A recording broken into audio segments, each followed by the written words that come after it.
Segundo tema, são ferramentas ideais para o trabalho, né? O que acontece, pessoal? A gente tem que levar em consideração que muitas vezes, para reparar a central, eu necessito realmente ter algumas ferramentas. Multímetro, osciloscópio são inegociáveis, né? Peças são instrumentações que você precisa ter. Além disso, né, alguns equipamentos que vão auxiliar no retrabalho da placa, ou seja, na troca de componentes, né? A gente fala retrabalho, mas é justamente na troca de componentes. Tudo isso é algo que realmente vai fazer diferença. Mas é aquela história, né? Normalmente o pessoal acha que é um grande investimento que tem que ser feito. E não, dá para você contrabalancear. Faz um investimento grande em uma ferramenta que é imprescindível, em outra você consegue dividir o investimento, reduzir, comprar um equipamento um pouco mais barato. Tudo isso somado, no fim das contas, faz a gente ter um bom laboratório, auxilia a gente a ter um bom laboratório, né? Por exemplo, aqui a gente tem alguns exemplos de peças, né? Eu não coloquei todas aqui, claro, mas o e-book, né, que depois vocês podem solicitar para a gente, ou baixar o e-book aqui que está no comentário fixo aí, né? Vai te mostrar as ferramentas que nós precisamos para montar um laboratório, mesmo que simples, mas um laboratório funcional. Esse é o ponto, isso que eu gosto sempre de trazer, né? Porque eu já percebi que muita gente, né, pensa que montar um laboratório vai exigir ferramentais muito grandes, né, ou ferramentais de alto custo. Sim, tem as ferramentas de grande custo, óbvio, né, com trabalham muito melhor, tem uma segurança a mais, né, vai ter um suporte técnico, né, algo do tipo. Então, sim, às vezes você está pagando não pela ferramenta, mas por tudo que engloba. Porém, existem ferramentas no mercado mais em conta que dão conta do recado praticamente da mesma maneira, né? Então, pessoal, precisamos ter esse bom senso, que não é, muitas vezes, o custo do laboratório, o quanto você investe, que de fato vai fazer com que você seja expert no reparo. Como eu falei, primeiro a gente tem que conhecer o trabalho em si, para depois, obviamente, a gente pensar em investir corretamente, tá? Porque a grande sacada aqui é investir de forma correta. Eu, infelizmente, já vi pessoas investindo tudo que tinha para montar um big de um laboratório gigante, com ferramental de última geração, e não foi para frente, né? Então ele perdeu muitas vezes tudo que ele tinha, investiu pesado e depois teve que vender tudo ao famoso preço de banana, né? Então acontece. Por isso que a gente gosta sempre de direcionar, de guiar, né, aqueles que estão conosco para aquilo que é realmente importante, né? Para aquilo que realmente vai fazer sentido e para aquilo que é inegociável. Que tem algumas ferramentas que são inegociáveis. Realmente precisamos ter no laboratório para conseguir prestar um bom trabalho. Beleza? Aqui nós temos alguns exemplinhos, né? Temos aqui a estação de retrabalho, da mais simples, ó. Não é nada absurdo.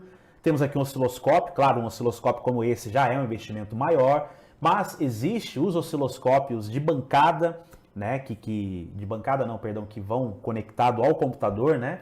Então que você tem ali uma facilidade, consegue trabalhar da mesma forma, tem um investimento menor envolvido. Temos aqui também uma estação de retrabalho BGA, mas aqui já é um segundo passo para quem realmente está engajado no reparo de centrais. É uma ferramenta absurdamente cara, né? Mas são ferramentas que no dia a dia vão trazer retorno. Mas é claro, primeiro você tem que conhecer o trabalho, né? Você precisa realmente ter o conhecimento para saber em que momento é interessante investir em uma determinada ferramenta, né? Temos aqui também o multímetro, que é óbvio, né? Algo fundamental no laboratório. Temos aqui também o programador de EPROMs, esse aqui é o mais simplesinho que tem. Enfim, tem ferramentas aqui que são indispensáveis, mas tem ferramentas, como eu falei para vocês, que elas serão aí para um passo 2, né? A pessoa já está habituada, já está conseguindo ter retorno e, lógico, um investimento um pouquinho maior em uma ou outra ferramenta às vezes se faz necessário, tá? É aquela velha história que muitos têm também com os scanners, né? Muitos acham que o scanner faz ou arruma o carro. Não é isso, né? Então precisamos realmente ter esse bom senso. Eu sempre vejo, né? Eu sigo bastante o Dr. Carro, ele sempre bate nessa tecla, né? Scanner não arruma carro. E realmente, o scanner bom vai te ajudar trazendo mais possibilidades de diagnóstico. Mas quem que vai arrumar no fim das contas? Quem que vai ser o cara que vai, de fato, resolver o problema? É o profissional, é aquele camarada que está ali atrás, né? A pecinha atrás do scanner.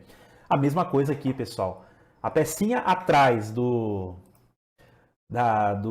reparo, né? Ou da bancada de reparo é quem vai resolver.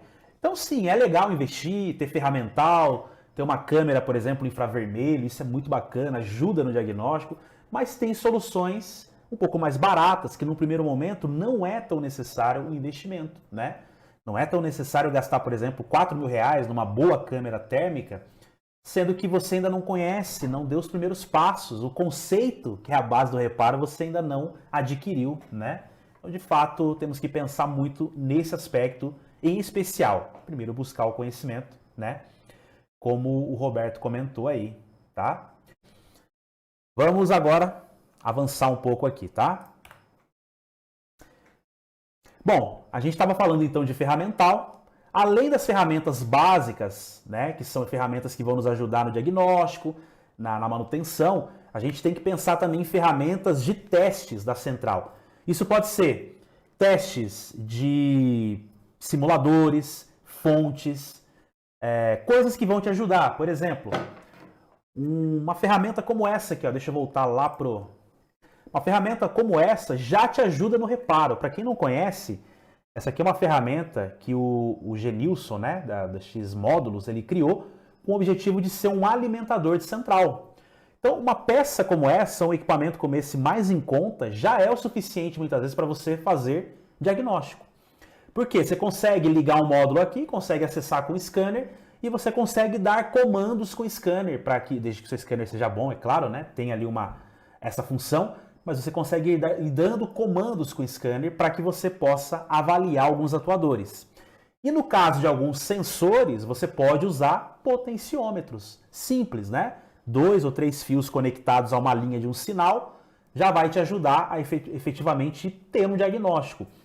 Lógico, dá para botar uma central para rodar com uma ferramenta dessa? Sim. Você vai colocar ele, vai alimentar o módulo, vai usar o injetor de sinal apropriado e usar, por exemplo, alguns bicos externos, alguns atuadores externos, tudo ligado na bancada, de uma forma bem rústica mesmo, né? Aquela velha história, dá para se trabalhar de modo rústico, sim, com equipamento mais em conta e mais barato. Só que para isso tem que ter conhecimento. Não adianta, né, como eu falei, tentar fazer isso na sorte ou sem uma base para se trabalhar, né?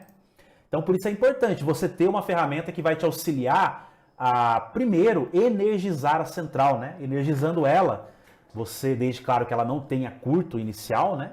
Você já consegue fazer bons diagnósticos, já consegue pelo menos implementar uma rotina de diagnóstico bem satisfatória, inclusive. Mas se você puder investir num simulador completo, né? Vale muito a pena. Temos hoje também muitos no mercado. Eu gosto de usar o simulador da PowerChip, que já tem tudo agregado, tem um monte de potenciômetros, sensores a rodo. Então, gente, dá para se trabalhar legal.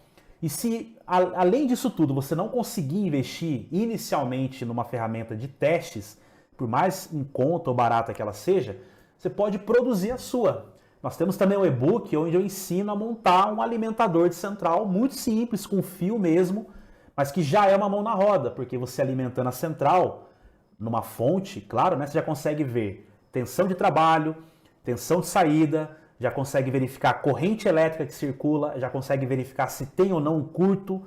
Então, tudo isso facilita, né? Mas para isso tem que fazer. Aí, nesse caso, é uma ferramenta mais barata que você mesmo pode construir, né? E é muito legal. Bom, então, pessoal, falando aqui de ferramentas, não vamos nos estender muito porque tem o e-book que eu falei para vocês aí que vocês podem baixar. Quem não está no grupo, né? Está aqui também disponível, pode baixar ele para facilitar. E esse outro e-book aqui, Laboratório de Reparo, como montar um laboratório funcional e de baixo custo, também é disponível de graça para vocês, né? Então aqui é legal porque daí só vai mostrar as ferramentas mesmo, né? Aquilo que é interessante e você pode daí fazer uma cotação, você vê lá a marca, busca, né, na internet, nos e-commerces e verifica, né, o seu investimento inicial, porque sim, tem que ter um investimento inicial para a gente conseguir fazer o reparo, né?